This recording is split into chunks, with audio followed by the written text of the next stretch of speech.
If you want to know how to be a better CEO, then in this video, I'm going to share with you 6 leadership tips that are going to help you become more effective in your role. These are based on the work that I've done coaching CEOs in 18 different countries, and I'm going to cover everything from ways to get more done to how to empower your team and what you need to do to develop as a leader. If you're new here, my name's Byron Morrison. I'm the author of The Effective CEO 2.0, and I help first-time CEOs become the leader their business needs to take it to the next level of success. So if you want more videos on how to become more effective in your role, then make sure you hit the subscribe button. When it comes to knowing how to be a better CEO, the first tip we need to cover is letting go. Because when you're a founder or manager, you can get away with doing everything, but once your company starts to scale, all being overwhelmed is going to do is keep you stuck in the weeds or make you the bottleneck in the way of growth. With so many of the first time CEOs I work with, they hold on to tasks that they shouldn't,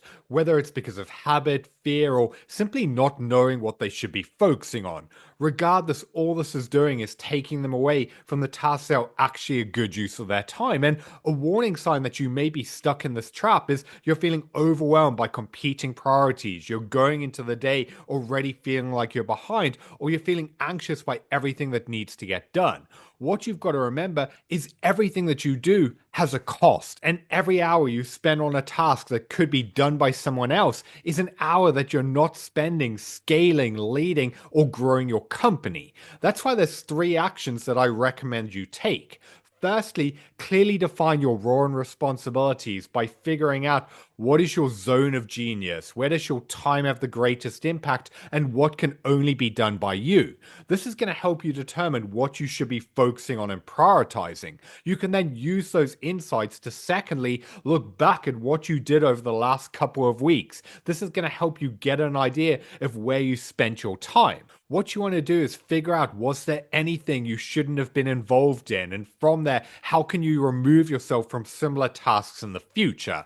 And then third, start to audit everything you take on. Every week, go through your meetings, your to-do list, and your other commitments and be brutally honest with yourself. Is this something that you should be doing, or could this be done by someone else? When you learn to delegate, empower, and let go, that's how you'll free yourself up to focus on the things that actually drive growth. Tip number 2 is redefine your role. One of the hardest parts of being an effective CEO is changing your perspective on what work actually is. Because when you first start out, you need to wear all the hats, move forward every department, and you thrive on your ability to dive in and operate at pace. While those characteristics make for a great founder, they make for a terrible CEO. The reason being is a CEO's focus needs to be far more top level. It's no longer about doing the doing, and instead it's about empowering your team, keeping stakeholders happy, and ensuring that everyone is aligned with your goals and vision. The problem with this is a lot of these tasks don't actually feel like work, because when you step back to plan, process problems, and figure out solutions, often it doesn't feel like you're doing anything, especially when you're not ticking stuff off or seeing an immediate tangible output. This is why a lot of the time you can then get that internal guilt that makes you feel like you should be doing something else. The reason this happens is as a founder, you normalize the hustle and grind. You got used to the 60+ hour weeks and you find comfort from being in the weeds as it feels good knowing that you're working hard. The thing is, though, as CEO, the top level work that only you can do is where your time actually has the greatest impact. Because you taking time to slow down, to plan, to get clear on your strategy, targets, and current challenges, along with what needs to be done about them, is going to directly steer the direction of your team and company.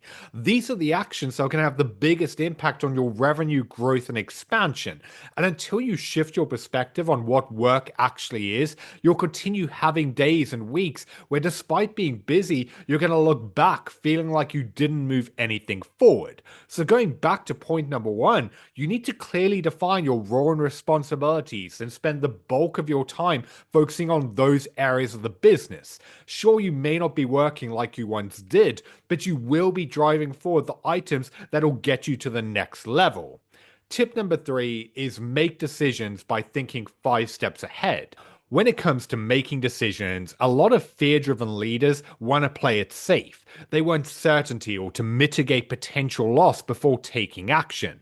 The problem with this mindset is it keeps them playing small, especially since everything worthwhile is gonna at times require taking risks, discomfort, or even sacrifice. This is why it's so important to recognize that you're never gonna succeed in life and business if you're always playing not to lose instead of to win.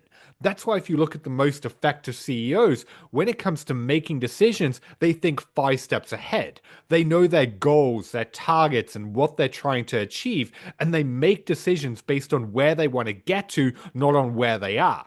This is how they can make calculated decisions, and it makes it easier to deal with the tough calls or short term losses as they know it's a step towards where they want to be. I actually have an entire video breaking down the CEO decision making framework that I teach to my private clients, and I'll link that for you at the end. But in short, you need to get clear on what you're trying to achieve and then align your decisions around the actions that are going to get you to where you want to be. Tip number 4 is set your team up for success. I had a CEO client come to our second coaching session where he was frustrated that he delegated a task and what his team delivered completely missed the mark. Now, I knew from our initial conversations that he had a tendency to bounce around between ideas and he had all of these thoughts that would cause him to go off on different tangents. One of the reasons that he'd hired me is he wanted help with communicating expectations and empowering his team. This is why I tasked him to go back to them and get them to talk him through why they approached the project the way that they did. By doing so, he came back to our next call and he said to me that he could see exactly how they came to that outcome, as they didn't fully understand what needed to get done. This is why if you want to be a better CEO, you've got to remember people can't read your mind. Just because something makes sense to you doesn't mean that it makes sense to everyone else. Not only that, but you've also got so much added information and context, so you can't just assume that everyone else has the same ideas and insights or knows exactly what they need to do. Because of that, one skill that you need to develop as a leader is the ability to slow down, where you communicate the outcome that you want, then you talk people through it, you answer any questions, and only then do you move on. At first, this is going to feel uncomfortable, especially if you're used to executing and operating at pace. What you've got to remember, though, is being a great CEO is not about steaming ahead and hoping that people catch up. Instead, it's about taking them along the ride with you. And you do that by focusing on setting your team up for success. Tip number 5 is do the hard things. You'd be amazed how many CEOs I speak to who put off challenges like having difficult conversations for weeks, if not months at a time. They also avoid holding people accountable, often instead putting up with underperformance or justifying someone's actions. I see it all of the time where tasks don't get done, so they just take it on themselves. All this does, though, is derail their focus as it takes them away from what they need to do. It also puts them through a ton of anxiety and stress from all of the time that they waste thinking about how frustrated they are or the conversations that they're avoiding. And I know that these parts of your role are uncomfortable, but at the end of the day, it's also the job that you signed up for, which is why if you want to be an effective CEO, you have to learn to face these problems head on. Also, what you've got to remember is it's your job as a leader to develop your team. And you do that by communicating feedback because you can't expect someone to improve if they don't know that there's a problem. Not only that, but your best performers are going to thrive with the right accountability in place, whereas it's also going to quickly uncover your underperformers and who isn't a good fit for your organization. I find with private clients, this is where the accountability part of our work is so essential, because as CEO, there's no one holding you to do the things that you need to do. And that makes it really easy to avoid them, as the only one noticing or suffering is you. This is why whenever challenges like this come up with clients, we can run through in advance how they need to handle and approach it and agree when they're going to get it done. I can then hold them accountable to make sure that they follow through. That's because even the best CEOs need accountability and someone to help them prioritize their focus. And that takes us to tip number 6, which is to continue to grow and develop. If you look at the top leaders and CEOs, one thing they all have in common is they surround themselves with the right support. It's the same as why elite athletes hire coaches before they win championships, as they know they need someone to bring out their best. This is why, if you want to be a better CEO, you need someone in your corner to challenge your thinking, give you new perspectives, and who pushes you to be better. That's exactly what I do with clients in my Evolved CEO program, where I help first time CEOs to take control and become more effective in their role. It's my job to help them uncover their lag indicators, to look at problems from new angles, and to figure out solutions to issues that they may otherwise have completely overlooked.